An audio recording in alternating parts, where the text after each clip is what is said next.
listen to it and it gives you a good feeling. Has thrilled audiences.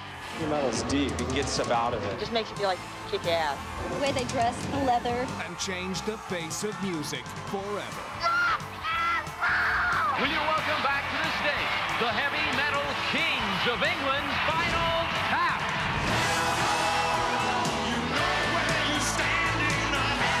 Relive the memories of the all-time cult classic.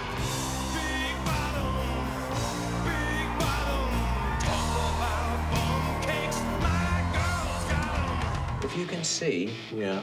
the numbers all go to 11. Does that mean it's louder? Is it any louder? Well, it's one louder, isn't it? Stop wasting my time. Your first drummer was, The Beeper. John Stumpy Pepys. He exploded on stage. Just like that. He just went up. He just was like a flash of green light, and that was it. Several, dozens of people spontaneously combust each year.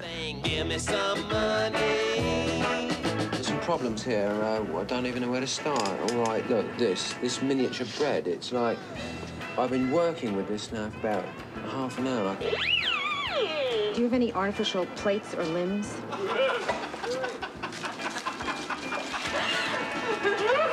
Now, be a part of the biggest mega metal event ever. Where the banshees live and they do live well. Well, this piece is called Lick My Love Pump. Spinal Tap rules on VHS and DVD September 2000. Why don't you just make 10 louder and make 10 be the top number and make that a little louder? These go to 11. From MGM Home Entertainment. Hey everybody, just got done watching 1984's This Is Spinal Tap, starring Michael McKean, Harry Shearer, Christopher Guest, and even the director Rob Reiner. This is actually my first time seeing this movie. It's one of those movies that I've known about, that I bought on DVD and just never got around to watching. I'd seen clips before and I kind of I didn't get it. So I was a bit wary about watching it, and I just, like I say, haven't taken the time. And then a friend borrowed it and was like, oh, I didn't like that, it was really weird. And so yeah, anyway, it's basically a mock documentary, or rockumentary as it calls itself, following a fictitious band called Spinal Tap, on as they're kind of less and less popular. And as somebody who's watched, say, the ABBA movie and is a fan of a lot of the kind of 70s, 80s rock bands like T-Rex, Sweet, Queen, Aerosmith, etc. This is a very fun kind of look at that kind of world. And I know this is a really popular movie, but it's weird. I don't not enjoy it. I do enjoy it, but I don't think it's as great as everybody makes it out to be. And I don't know why it's I can't explain it, because the thing is I get what it's trying to do. I completely get who it's trying to lampoon and all that stuff. And on that level, it totally works.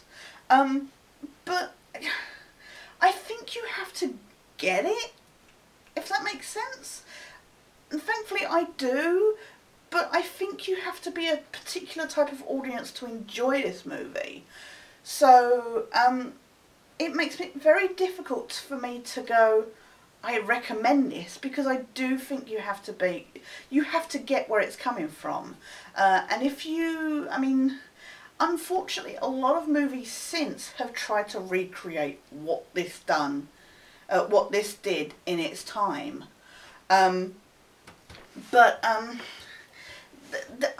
this review is going to be, I'm sorry, all over the place and very brief and that, because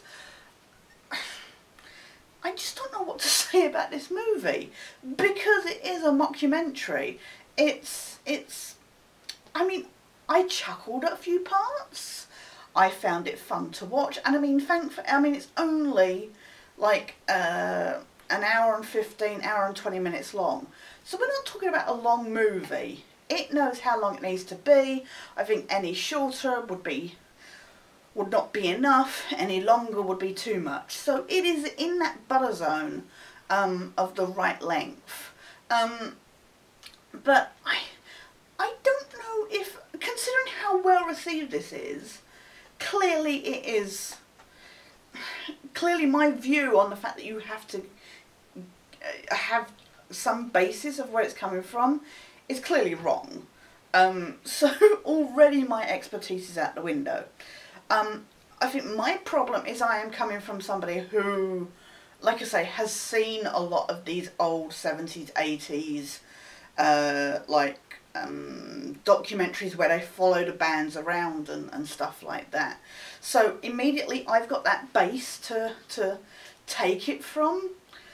But everybody, everybody in this movie is excellent.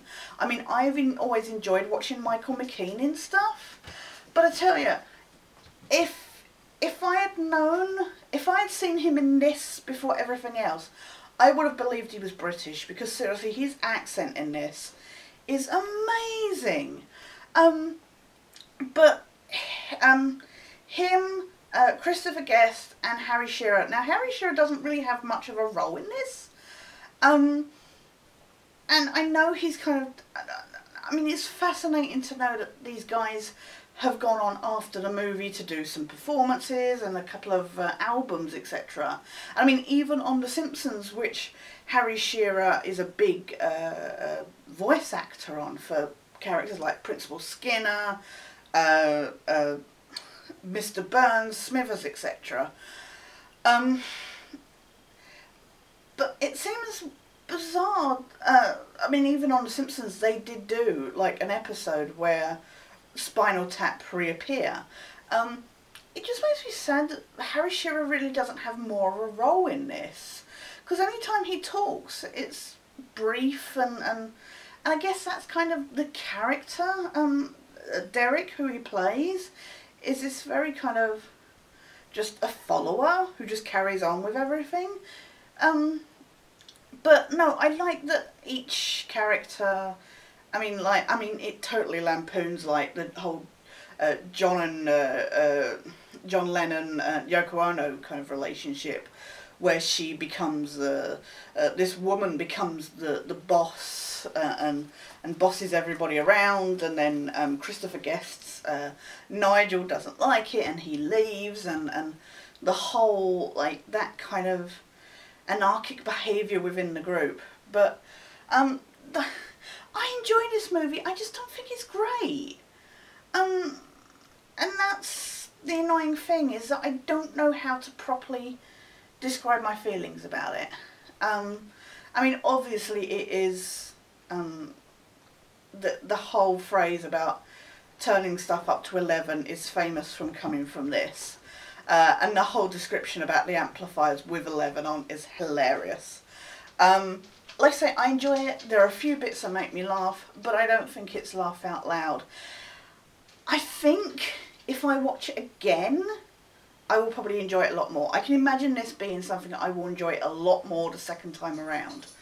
So, obviously, I haven't seen this before doing this review. So, I do actually recommend checking it out, but take it with a pinch of salt. Don't take it too seriously. Do not expect to be laughing out loud. If you know about the whole rock bands and what goes on and stuff, you will get more out of it.